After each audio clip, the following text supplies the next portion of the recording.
형님, 이건 받을 수 없습니다. 대문 앞에 놓인 쌀 한 가마니를 보고 며느리는 눈물을 흘렸습니다. 1년 전 남편을 잃은 자신을 폐가로 내쫓았던 바로 그 큰 집 마님이 보낸 것이었으니까요. 가난한 폐가에서 시작된 과부 며느리의 살. 1년 만에 마을 전체를 움직이게 만든 그녀의 이야기 지금 들려드리겠습니다. 안녕하세요. 사랑방 야담에 오신 여러분 반갑습니다. 항상 건강하세요. 영상 전 구독, 좋아요 눌러주시고 오늘 야담 시작하겠습니다. 조선 후기 마을 외곽에 버려진 집 한 채가 있었습니다. 지붕엔 기와가 빠지고 마당엔 풀이 무릎까지 자랐지요. 몇 해 동안 아무도 그 집을 들여다보지 않았습니다. 그런데 어느 날 해질 무렵부터 그 집에 불빛이 보이기 시작했습니다. 38살 과부 며느리가 두 아이의 손을 잡고 그 폐가로 들어온 것이었지요. 첫째 아들 도윤이는 8살, 둘째 딸 서연이는 6살이었습니다. 며느리는 남편을 잃고 큰 집에서조차 발붙일 곳을 잃었습니다. 노모를 모시고 두 아이를 데리고 갈 곳이라곤 이 폐가뿐이었지요. 열흘이 지났습니다. 며느리는 매일 해지기 전 등불을 켰습니다. 도윤이는 마당을 쓸고 서연이는 어머니 치마자락을 붙잡고 따라다녔습니다. 밤이 되면 집안에서 아이들 웃음소리가 새어나왔습니다. 마을 사람들은 그 불빛을 보고 수군거렸습니다. 저 집에 사람이 사는 모양이야. 아이들 소리가 들리던데 아무도 살지 않던 집에 사람의 흔적이 생긴 것이었지요. 지나가던 이들이 하나둘 발걸음을 멈추고 그 집을 바라보기 시작했습니다. 이른 아침 그 집에서 연기가 피어올랐습니다. 부뚜막에 불을 지핀 며느리는 된장국을 끓이기 시작했습니다. 보리쌀에 조를 섞어 지은 밥이 뜸을 들이는 동안 된장국 냄새가 담장을 넘어 퍼져나갔습니다. 도윤이는 마당에서 나무 한 아름을 안아왔습니다. 어머니, 나무 가져왔습니다. 그래, 고맙구나. 저기 부뚜막 옆에 놓아라. 서연이는 부엌 문턱에 앉아 어머니를 바라보며 말했습니다. 엄마, 오늘도 밥 냄새 좋아요. 그래, 서연아. 조금만 기다리면 먹을 수 있단다. 그날 오후 장터에서 돌아오던 행상 하나가 그 집 앞을 지나다 발걸음을 멈췄습니다. 점심때가 지났건만 아직도 은은하게 풍겨오는 구수한 냄새 때문이었지요. 행상은 잠시 망설이다가 담장 너머를 바라보았습니다. 마당에선 아이 둘이 돌을 주워 담 밑에 쌓고 있었습니다. 아이들아, 행상이 조심스럽게 말을 걸었습니다. 도윤이가 고개를 들었습니다. 네, 어르신. 이 집에 사람이 사냐? 네, 저희가 살고 있습니다. 행상은 그대로 자리에 주저앉았습니다. 한참을 쉬었을까요? 며느리가 대문 밖을 내다보았습니다. 어르신, 괜찮으십니까? 아, 아니요. 그냥 잠깐 쉬어가는 중이요. 며느리는 안으로 들어갔다가 사발 하나를 들고 나왔습니다. 물이라도 한 사발 드시고 가십시오. 행상은 두 손으로 사발을 받았습니다. 물을 다 마신 행상은 사발을 돌려주며 말했습니다. 신세졌소. 그리고는 천천히 자리에서 일어났습니다. 그날 이후 그 행상은 장터를 오갈 때마다 그 집 앞을 지나쳤습니다. 일주일째 되던 날 행상은 대문 앞에 무언가를 살짝 놓고 갔습니다. 도윤이가 그것을 발견하고 어머니를 불렀습니다. 어머니, 여기 엿이 있어요. 며느리는 엿을 집어들었습니다. 누가 두고 간 것인지 알 수 없었지만 그 마음만은 분명히 느껴졌습니다. 그날 저녁 아이들은 엿 한 조각씩을 입에 넣고 오래오래 녹여 먹었습니다. 며느리는 그 모습을 지켜보며 생각했습니다. 사람이 사는 집엔 사람이 오는구나. 며칠 뒤 지팡이를 짚은 노인 하나가 그 집 앞을 지나다 주저앉았습니다. 다리가 아팠던 것이지요. 노모가 마당에서 그 모습을 보았습니다. 도윤아, 저 어르신께 물 한 사발 갖다 드려라. 도윤이는 사발에 물을 가득 담아 대문 밖으로 나갔습니다. 어르신, 물 드세요. 노인은 고개를 들어 아이를 바라보았습니다. 고맙다. 물을 다 마신 노인이 일어서려 하자 노모가 대문을 열고 나왔습니다. 어르신, 괜찮으시면 안에서 잠시 쉬어 가시지요. 아니요, 괜찮소. 다리가 불편해 보이시는데 그냥 가시면 안 됩니다. 노모의 말투엔 강요가 아닌 걱정이 담겨 있었습니다. 노인은 결국 마루에 앉았습니다. 노모가 조용히 물었습니다. 어디 가시는 길이십니까? 친척 집에 다녀오는 길이요. 노인은 잠시 아이들을 바라보았습니다. 도윤이는 마당을 쓸고 있었고 서연이는 마루 끝에 앉아 나뭇가지로 땅바닥에 그림을 그리고 있었습니다. 손주가 있으십니까? 노모의 물음에 노인의 눈가가 붉어졌습니다. 있지요. 저 아이만 한 손주가 하나 있었소. 있었다니요? 작년 겨울에 잃었소. 노모는 더 이상 묻지 않았습니다. 그저 눈을 내리깔며 말했습니다. 그러셨군요. 노인은 한동안 아무 말 없이 아이들을 바라보았습니다. 도윤이가 빗자루를 들고 마당 구석구석을 쓸어내는 모습이 노인의 기억 속 손주와 겹쳐 보였습니다. 한참이 지나서야 노인이 자리에서 일어났습니다. 덕에 잘 쉬었소. 노인은 대문을 나서다 멈춰섰습니다. 또 들러도 되겠소? 노모는 미소 지으며 대답했습니다. 언제든 오십시오. 그날 이후 노인은 사흘에 한 번씩 그 집을 찾았습니다. 나중엔 도윤이와 말을 주고받기 시작했습니다. 도윤아, 글을 아느냐? 아니요, 어르신. 그럼 내가 가르쳐 주마. 노인은 주머니에서 먹과 붓을 꺼냈습니다. 마당 한쪽에서 도윤이에게 천자문을 가르쳐 주기 시작했습니다. 하늘 천, 땅지, 검을 현, 누를 황. 도윤이는 진지하게 글자를 따라 썼습니다. 며느리는 부엌에서 그 모습을 지켜보며 생각했습니다. 이 집에 사람이 머무는구나. 그렇게 패가는 사람이 다시 찾아오는 집이 되었습니다. 한 달이 지났습니다. 마을 사람들은 이제 그 집을 패가라고 부르지 않았습니다. 도윤이네 집이라고 불렀지요. 어느 날 아침 마을 아낙 하나가 그 집 앞을 지나가다 멈춰 섰습니다. 대문이 활짝 열려 있었고 도윤이가 마당을 쓸고 있었습니다. 도윤아, 네, 아주머니. 혼자 쓸고 있니? 네, 어머니가 일찍 일어나셔서 제가 마당을 쓸고 있습니다. 아낙은 감탄하며 말했습니다. 기특하구나. 그리고는 품에서 감 2개를 꺼내 건넸습니다. 이거 먹어라. 도윤이는 두 손으로 받아들고 허리를 굽혀 인사했습니다. 아낙은 빙그레 웃으며 돌아섰습니다. 그날 오후 채소 행상이 찾아왔습니다. 며느리가 나왔습니다. 이 무 좀 사가시오. 며느리는 난처한 표정을 지었습니다. 죄송합니다. 지금 살 형편이. 행상은 손을 저었습니다. 됐소. 그냥 하나 두고 가겠소. 아니, 그러실 것 없습니다. 아이들 먹일 거 아니오. 행상은 무 1개를 마당에 놓고 돌아섰습니다. 서연이가 물을 보며 말했습니다. 엄마, 무다. 그래, 서연아.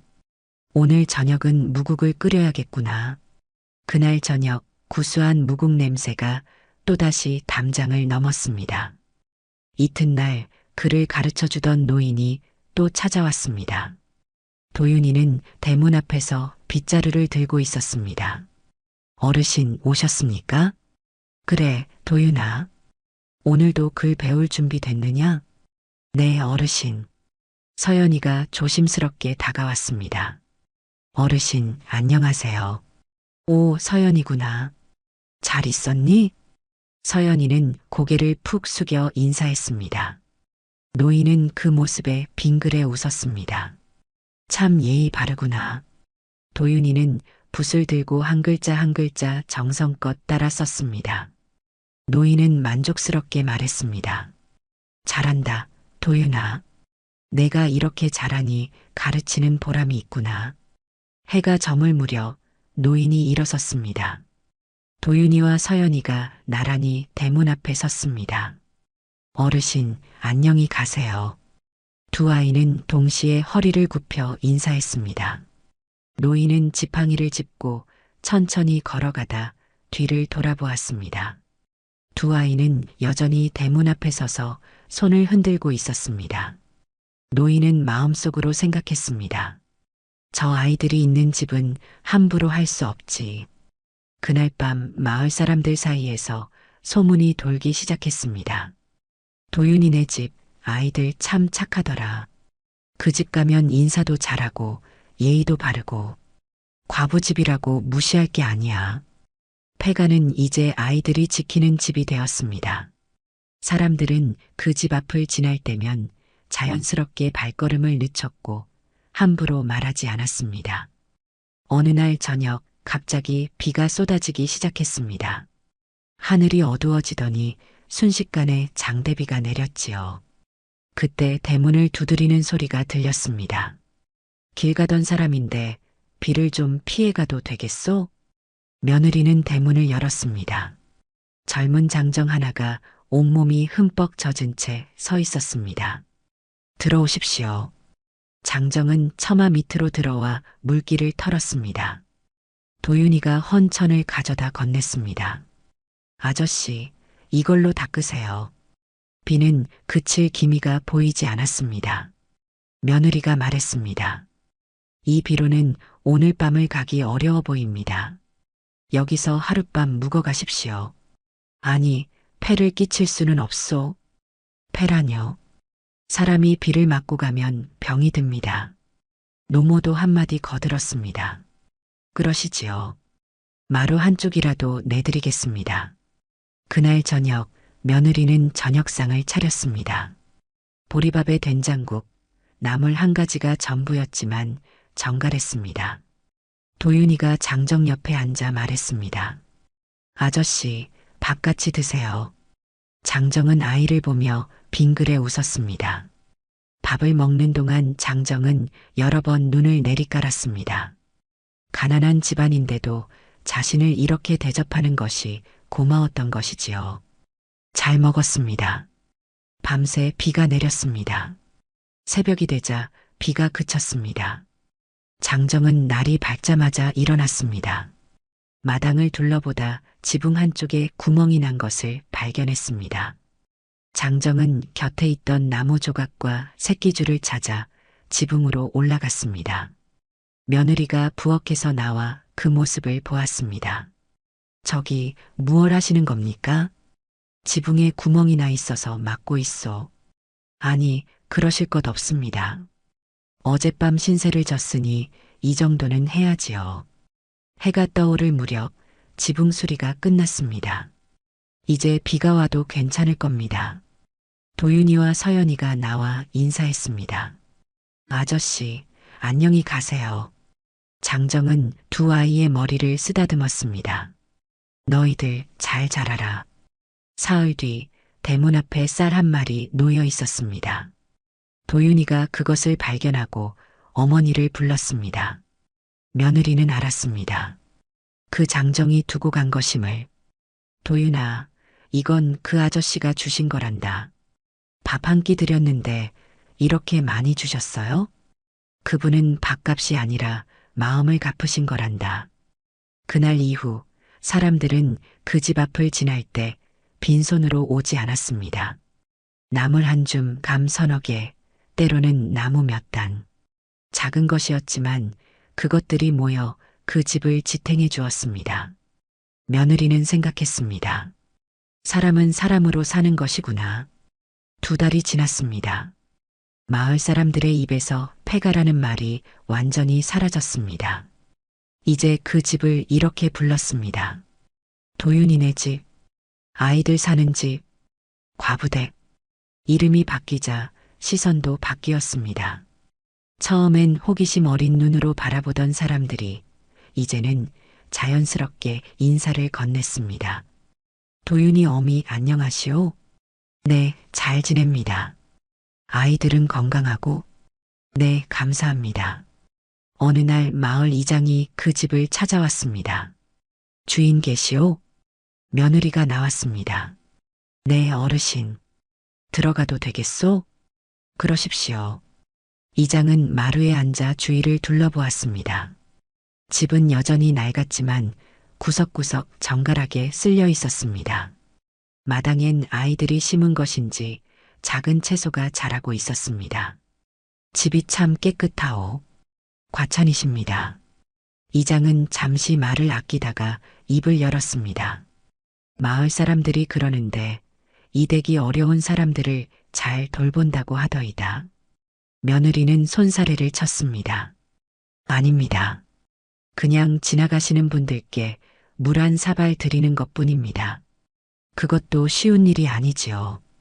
이장은 품에서 무명 천안필을 꺼냈습니다. 이건 마을에서 거두어 온 것이요. 받으시오. 아니, 이건 받을 수 없습니다. 아이들 옷이라도 해입히시오. 겨울이 곧 올 것 아니오. 며느리의 눈가가 붉어졌습니다. 은혜를 잊지 않겠습니다. 어르신.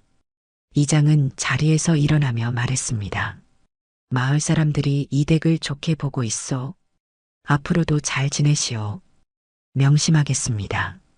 이장이 떠난 뒤 노모가 며느리에게 말했습니다.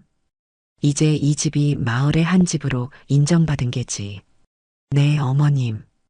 폐가가 아니라 사람 사는 집이 된 거야. 그날 저녁 도윤이가 물었습니다. 어머니, 폐가가 뭐예요? 사람이 살지 않는 집을 말한단다. 그럼 우리 집은 폐가가 아니네요? 그렇지, 도윤아. 우리가 여기 사니까 이젠 폐가가 아니란다. 서연이도 거들었습니다. 우리 집이에요. 그래, 서연아. 우리 집이지. 밤이 깊었습니다. 등불 아래서 며느리는 무명천을 펼쳤습니다. 아이들 겨울옷을 지어야 했습니다. 바늘에 실을 깨고 한 땀 한 땀 정성스럽게 바느질을 시작했습니다. 노모가 옆에 앉아 말했습니다. 옛날에는 이 집이 양반댁이었다더구나. 그러셨습니까? 그런데 후손이 끊기고 집안이 기울어 폐가가 된 거지. 이젠 다시 사람이 사니 다행입니다. 노모는 며느리의 손을 잡았습니다. 내가 잘하고 있어. 아이들도 잘 키우고 있고 모두 어머님 덕분입니다. 두 사람은 말없이 바느질을 이어갔습니다. 창밖에선 바람소리가 들렸고 집안은 따뜻했습니다. 폐가라는 이름은 완전히 사라졌고 그 자리엔 도윤이네 집이라는 새로운 이름이 자리 잡았습니다. 사람들은 그 집을 지날 때마다 입을 모아 말했습니다. 저 집 참 잘 사네. 석 달째 되던 어느 날 마을 우물가에서 수군거림이 들렸습니다. 도윤이네 집에 사람들이 자꾸 드나든다던데. 그러게 말이야. 폐가였던 집이 이제 마을에서 제일 사람 많이 오는 집이 됐어. 큰 집에서 뭐라 안 하나? 글쎄, 아직은 모르겠지만 그 말은 곧 큰집 마님의 귀에 들어갔습니다. 큰집 마님은 며느리의 시누이였습니다. 남편을 잃은 며느리를 집에서 내쫓았던 바로 그 사람이지요. 뭐, 그 집에 사람들이 모인다고? 하인이 머리를 조아리며 대답했습니다. 네, 마님. 지나가는 사람들이 들르고 마을 어르신들도 자주 가신다 합니다. 마님은 눈살을 찌푸렸습니다. 폐가 주제에 감히. 그리고 아이들이 예의가 바르다고 소문이 났답니다. 마님의 얼굴이 굳어졌습니다. 자신이 내쫓은 며느리가 잘 사는 것이 못마땅했던 것이지요. 당장 가보거라. 무슨 짓을 하는지 낱낱이 보고 와. 네, 마님. 이틀 뒤 큰집 하인이 그 집 앞을 지나갔습니다. 마침 도윤이가 마당을 쓸고 있었습니다. 하인은 담장 너머로 안을 들여다보았습니다. 며느리는 부엌에서 밥을 짓고 노모는 마루에 앉아 바느질을 하고 있었습니다. 서연이는 마당 한쪽에서 돌을 주워 담 밑에 쌓고 있었습니다. 특별한 것은 없었습니다. 그저 가난하지만 부지런히 사는 집안이었지요. 하인이 돌아가려는데 노인 하나가 대문으로 들어섰습니다. 그를 가르쳐 주던 그 노인이었습니다. 어르신 오셨습니까? 도윤이가 반갑게 인사했습니다. 그래, 도윤아. 오늘도 공부할 준비했느냐? 네, 어르신. 하인은 그 모습을 보고 큰 집으로 돌아갔습니다. 마님 다녀왔습니다. 어떻더냐? 별다른 건 없었습니다. 다만 마을 어르신이 아이에게 글을 가르쳐 주고 계셨습니다. 뭐? 글을? 네, 마님. 마님은 코웃음을 쳤습니다. 과부 자식 주제에 글을 배워서 뭘 하겠다고. 하지만 마음속 한편으론 불안했습니다. 그 집에 사람들이 모이고 아이들이 글까지 배운다는 것이 마음에 걸렸던 것이지요. 며칠 뒤 마님은 우물가에서 마을 안악들과 마주쳤습니다. 안악들은 마님을 보자 이야기를 멈췄습니다. 마님이 물었습니다. 무슨 이야기를 하고 있었소? 안악 하나가 머뭇거리며 대답했습니다. 아, 그냥 도윤이네 집 이야기였습니다. 도윤이네 집? 네, 마님. 그 집 아이들이 참 착하다고. 마님은 차갑게 말했습니다. 과부 집 아이들이 아무리 착해도 소용없소. 집안이 그 모양인데. 안악들은 서로 눈치를 보며 말이 없었습니다. 마님은 물동이를 들고 돌아서며 중얼거렸습니다. 겨우 폐가에서 살면서 뭘 잘한다고. 하지만 그날 밤 마님은 잠을 이루지 못했습니다. 마을 사람들의 눈빛이 자꾸 떠올랐습니다. 안악들이 도윤이네 집 이야기를 할 때 그 눈빛엔 존경이 담겨 있었습니다. 자신을 볼 때와는 다른 눈빛이었지요. 내가 큰 집 마님인데 왜 저들은 저 집을 더 좋게 보는 거지? 며칠 뒤 마님은 직접 그 집을 찾아갔습니다. 대문 앞에 서서 안을 들여다보았습니다.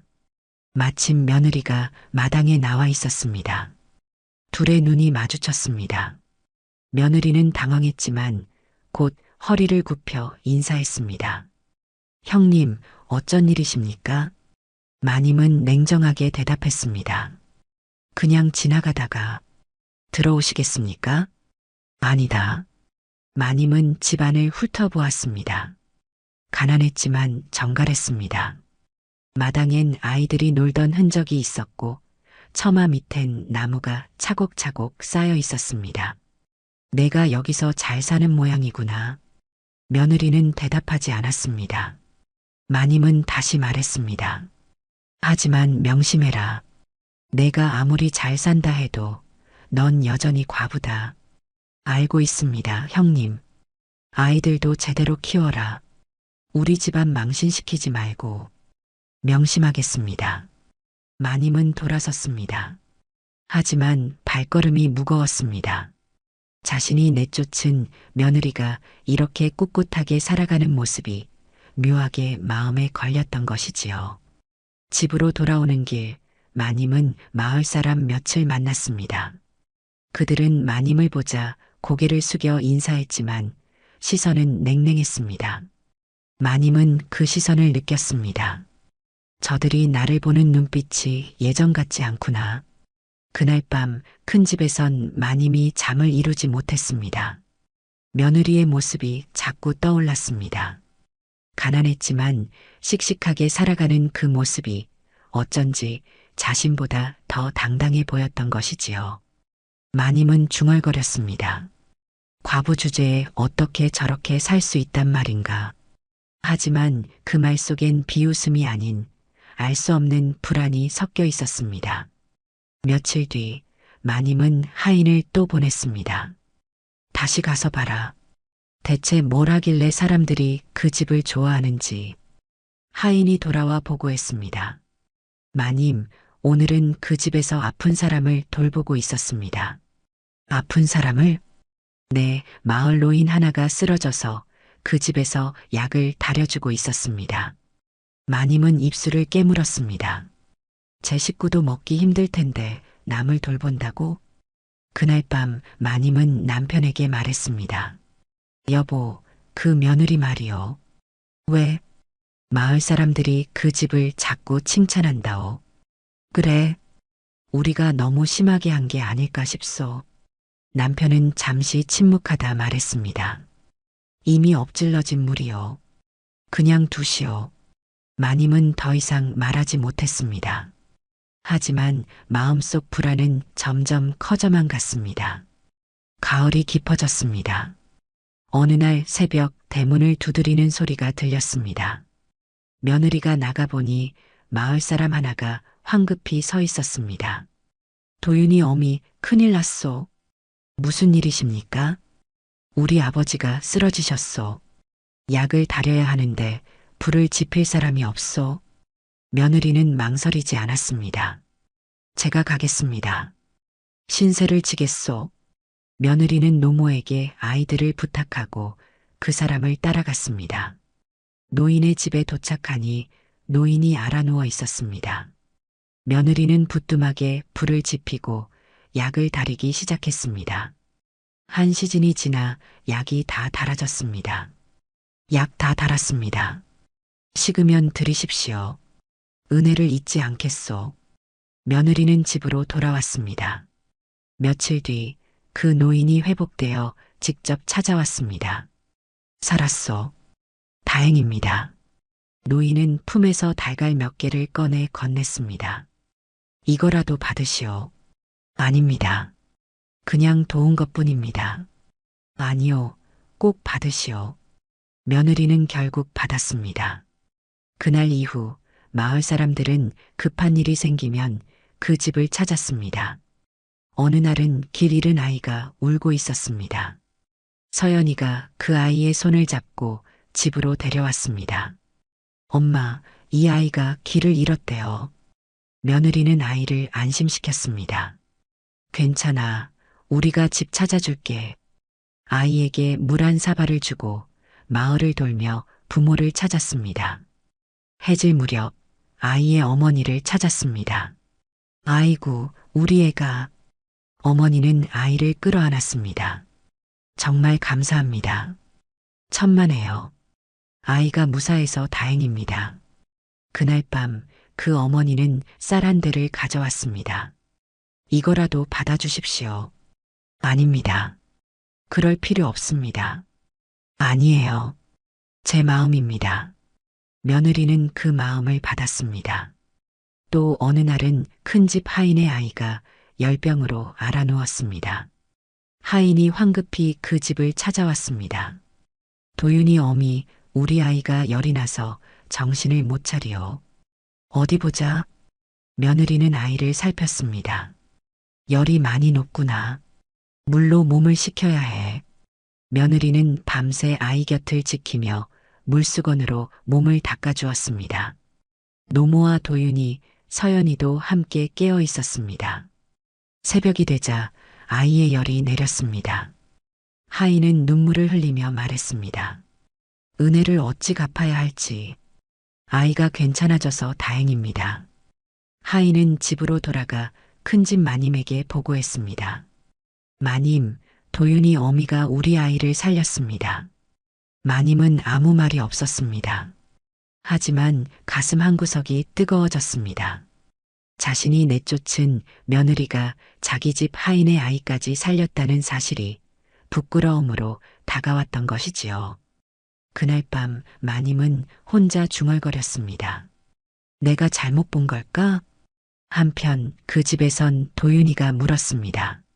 어머니, 우리도 먹을 게 많지 않은데 왜 나눠주세요? 며느리는 아들의 머리를 쓰다듬으며 말했습니다. 도윤아, 우리가 가진 게 적다고 나누지 않으면 우리 마음도 가난해진단다. 마음이요? 그래.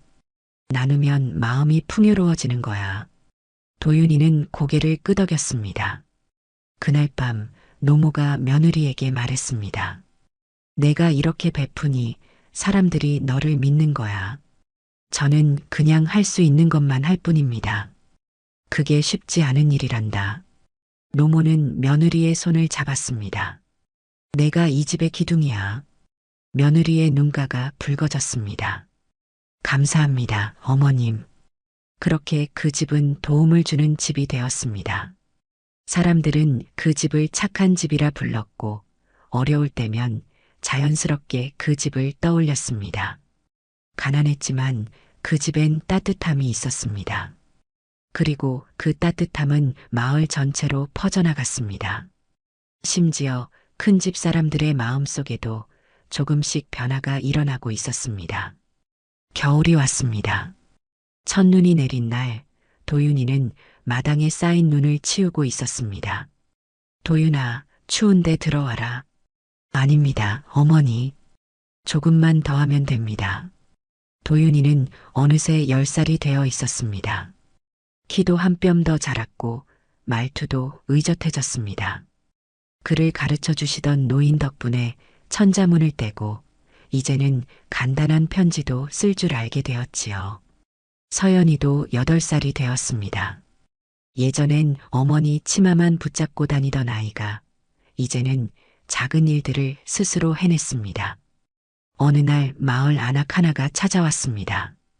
도윤이 어미, 우리 집 일 좀 도와줄 수 있겠소? 무슨 일이십니까? 곡식을 정리해야 하는데 손이 모자라서요. 며느리는 서연이를 데리고 그 집에 갔습니다. 하루 종일 일을 도와주고 돌아올 때 안악이 쌀 한 대를 주었습니다. 수고비요. 감사합니다. 집으로 돌아온 며느리는 서연이에게 물었습니다. 서연아, 오늘 힘들지 않았니? 아니요, 엄마. 재미있었어요. 그래, 무엇이 재미있었는데? 사람들이랑 같이 일하니까 재미있었어요. 며느리는 딸의 머리를 쓰다듬었습니다. 이 아이가 이렇게 잘하는구나. 어느 날 저녁 노인이 도윤이를 불렀습니다. 도윤아, 이제 내가 배울 만큼 배웠구나. 아닙니다, 어르신. 아직 부족합니다. 아니다. 내가 쓴 글씨를 보면 정성이 느껴진다. 이제 혼자서도 공부할 수 있을 게다. 도윤이는 노인께 깊이 절했습니다. 은혜를 잊지 않겠습니다, 어르신. 노인은 도윤이의 어깨를 두드렸습니다. 착하게 자라거라. 내 어머니를 잘 도와드려야 한다. 네, 어르신. 그날 밤 도윤이는 어머니에게 말했습니다. 어머니, 제가 장터에 나가 일을 하고 싶습니다. 도윤아, 넌 아직 어려. 아닙니다. 저도 이제 식구를 도울 수 있습니다. 며느리는 아들을 바라보았습니다. 어느새 어린아이가 아니었습니다. 알았다. 하지만 무리하지 마라. 네, 어머니. 다음 날부터 도윤이는 장터에 나가 짐을 날랐습니다. 힘든 일이었지만 도윤이는 불평하지 않았습니다. 하루 품삯으로 받은 돈을 어머니께 드릴 때면 가슴이 뿌듯했습니다. 어머니, 오늘 품삯입니다. 며느리는 아들이 건넨 돈을 받으며 눈시울이 붉어졌습니다. 수고했다, 도윤아. 당연한 일입니다, 어머니. 서연이도 집안일을 거들기 시작했습니다. 물을 길어오고 마당을 쓸고 노모를 도와 바느질도 배웠습니다. 어느 날 노모가 서연이에게 물었습니다. 서연아, 힘들지 않니? 아니에요, 할머니. 제가 도와드려야죠. 노모는 손녀를 끌어안았습니다. 기특하구나.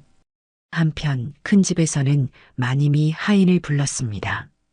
도윤이네 집 소식을 들어보니 아이가 장터에 나가 일을 한다지? 네, 마님. 도윤이가 짐을 나르며 품삯을 번다고 합니다. 마님은 잠시 침묵했습니다. 그 어린 나이에 마님의 목소리엔 알 수 없는 감정이 섞여 있었습니다. 마님, 하지만 도윤이가 참 씩씩하다고 소문이 났습니다. 일도 성실하게 하고 어른들께 예의도 바르다고. 마님은 한숨을 쉬었습니다. 그래. 그날 밤 마님은 남편에게 말했습니다. 여보, 도윤이가 장터에서 일을 한답니다. 그래, 우리가 내쫓지만 않았어도 그 아이가 그런 고생을 하지 않았을 텐데. 남편은 책을 덮으며 말했습니다. 당신이 마음에 걸린다면 몰래라도 도와주시오. 어떻게요? 쌀이라도 보내든지. 마님은 고개를 저었습니다. 아직은 그럴 수 없소. 하지만 마음속으론 이미 결정하고 있었습니다. 계절이 바뀌었습니다. 봄이 왔고 마당에 꽃이 피었습니다. 도윤이는 장터에서 일하며 사람 대하는 법을 배웠습니다. 손님에게 공손히 인사하고 어른께 예의를 갖추는 법을 익혔습니다. 장터 상인 하나가 도윤이를 불렀습니다. 도윤아, 내가 참 부지런하구나. 감사합니다, 어르신. 앞으로도 이렇게만 하면 큰 사람이 될 게다. 도윤이는 허리를 굽혀 인사했습니다. 서연이는 집에서 기다리는 법을 배웠습니다.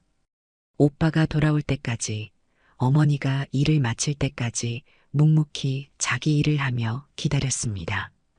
어느 날 저녁 온 식구가 모여 앉았습니다.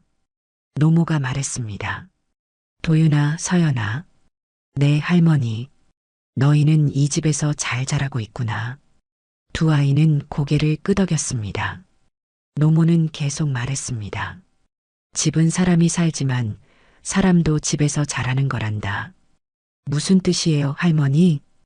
이 집이 너희를 키우고 너희도 이 집을 키우는 거지. 도윤이가 물었습니다. 저희가 집을 키운다고요? 그래. 너희가 착하게 자라면 이 집도 좋은 집이 되는 거야. 서연이가 말했습니다. 그럼 저희가 더 착하게 자랄게요. 노모는 두 아이를 번갈아 바라보며 미소 지었습니다. 그래, 그렇게 자라거라. 그날 밤 며느리는 잠든 아이들을 바라보았습니다. 도윤이는 하루 종일 일하느라 지쳐 깊이 잠들어 있었고 서연이는 오빠 곁에서 편안히 숨을 쉬고 있었습니다. 며느리는 생각했습니다. 아이들이 이렇게 자라는구나. 이 집이 아이들을 키워주는구나. 폐가였던 이 집은 이제 아이들이 자라는 집이 되었습니다. 추운 겨울에도 따뜻했고 가난했지만 풍요로웠습니다. 그것은 돈이나 재물 때문이 아니었습니다. 함께 살아가는 사람들이 있었기 때문이지요. 노모는 며느리에게 말했습니다. 내가 잘 키우고 있어. 아닙니다, 어머님. 아이들이 스스로 잘 자라고 있습니다. 아니야. 내가 본을 보여줬기 때문이야. 며느리는 고개를 숙였습니다. 감사합니다, 어머님. 그날 밤 집안은 고요했습니다. 하지만 그 고요함 속에는 깊은 온기가 흐르고 있었습니다. 사람이 사람을 키우고 집이 사람을 품는 그런 온기 말이지요. 그리고 멀지 않은 큰 집에서도 마님은 창밖을 바라보며 생각에 잠겨 있었습니다. 내가 잘못한 걸까? 저 아이들을 저렇게 키우게 한 게. 마님의 마음속에서 조금씩 변화가 일어나고 있었습니다. 폐가로 들어온 지 어느덧 1년하고도 몇 달이 흘렀습니다. 그 집은 이제 마을에서 없어서는 안 될 곳이 되었습니다. 사람들은 그 집을 지날 때면 자연스럽게 인사를 건넸고 무언가 어려운 일이 생기면 가장 먼저 그 집을 떠올렸습니다. 명절이 다가왔습니다. 큰 집에서 심부름꾼이 왔습니다. 마님께서 전하시는 말씀입니다. 며느리가 나왔습니다. 무슨 말씀이십니까? 마님께서 명절에 성묘를 가실 때 함께 가자고 하십니다. 며느리는 잠시 놀랐습니다. 큰 집에서 먼저 연락을 해온 것은 처음이었으니까요. 알겠습니다. 전해 주십시오. 심부름꾼이 돌아간 뒤 노모가 말했습니다. 큰 집에서도 이제 너를 인정하는 모양이구나. 어머님, 내가 잘 살았으니까 그런 거야. 명절날 온 식구가 성묘를 다녀왔습니다. 큰집 마님도 함께였습니다. 돌아오는 길에 마님이 며느리에게 말했습니다. 내가 아이들을 잘 키우고 있더구나. 황송합니다, 형님. 도윤이가 장터에서 일한다며? 네, 형님. 마님은 잠시 침묵하다 말했습니다. 내가 너무 심했다. 며느리는 고개를 들어 마님을 바라보았습니다. 마님의 눈가가 붉어져 있었습니다. 형님, 미안하다. 내가 이렇게 고생하는 줄 몰랐어. 아닙니다, 형님. 저는 괜찮습니다. 마님은 품에서 무언가를 꺼냈습니다. 은전 몇 냥이었습니다. 이걸 받아라. 아이들 옷이라도 해 입혀라. 아닙니다, 형님. 이건 받을 수 없습니다. 받아. 내 마음이다. 며느리는 결국 받았습니다. 두 사람은 말없이 걸었습니다. 한참을 걷다가 마님이 다시 말했습니다. 앞으로 힘든 일 있으면 말해라. 내가 도와줄게. 감사합니다, 형님. 아니다. 내가 미안하다. 그날 저녁 집으로 돌아온 며느리는 노모에게 말했습니다. 어머님, 형님께서 용서해 주셨습니다. 다행이구나. 형님도 결국 사람이셨습니다. 노모는 며느리의 손을 잡았습니다. 내가 해냈어. 혼자 힘으로 이 집을 일으킨 거야. 아닙니다, 어머님. 어머님과 아이들이 있었기 때문입니다. 두 사람은 말없이 서로를 바라보았습니다. 며칠 뒤 대문 앞에 쌀 한 가마니가 놓여 있었습니다. 도윤이가 그것을 발견하고 어머니를 불렀습니다. 어머니, 여기 쌀이 있어요. 며느리는 알았습니다. 큰 집에서 몰래 보낸 것임을. 며느리는 그 쌀을 보며 눈물을 흘렸습니다. 어머니, 왜 우세요? 도윤이가 물었습니다. 아니야, 도윤아. 그냥 고마워서 그래. 누가 주신 거예요? 형님이 주신 거란다. 큰집 할머니요? 그래. 서연이가 물었습니다. 그럼 할머니가 이제 우리를 좋아하시는 거예요? 며느리는 두 아이를 끌어안았습니다. 그래, 서연아. 이제 우리를 인정해 주시는 거야. 그날 밤 며느리는 도윤이에게 물었습니다. 도윤아, 사람들이 왜 우리 집에 자꾸 오는 걸까? 도윤이는 잠시 생각하다 대답했습니다. 저희가 있어서일까요? 며느리는 아들의 머리를 쓰다듬었습니다. 그래. 너희가 있으니까 이 집이 살아있는 거란다. 서연이가 거들었습니다. 그럼 저희가 중요한 거예요? 그렇지. 너희가 이 집의 힘이야. 두 아이는 서로를 바라보며 빙그레 웃었습니다. 그날 밤 하늘엔 별이 총총했습니다. 집안에선 아이들의 잠든 숨소리가 들렸고 부엌에선 내일 아침 밥을 지을 준비가 되어 있었습니다. 이 집은 부자가 되지 않았습니다. 여전히 가난했고 하루하루 살아가기 바빴습니다. 하지만 가장 많은 사람이 기억하는 집이 되었습니다. 지나가는 이들이 쉬어가는 집, 어려운 이들이 찾아오는 집, 아이들이 웃음 짓는 집. 폐가는 이제 완전히 사라졌습니다. 그 자리엔 사람들이 사는, 사람들이 찾는, 사람들이 기억하는 집이 남았습니다. 며느리는 창밖을 바라보며 생각했습니다. 우리가 여기 온 것이 잘한 일이었구나. 바람이 불어왔습니다. 처마 끝에 매달린 풍경이 딸랑딸랑 소리를 냈습니다. 그 소리는 이 집이 살아있다는 증거였습니다. 그리고 멀지 않은 큰 집에서도 마님은 창밖을 바라보며 미소 지었습니다. 이제야 제대로 된 것 같구나. 사람이 사는 집, 사람이 머무는 집, 사람이 돌아오는 집. 그것이 바로 이 집의 이름이었습니다.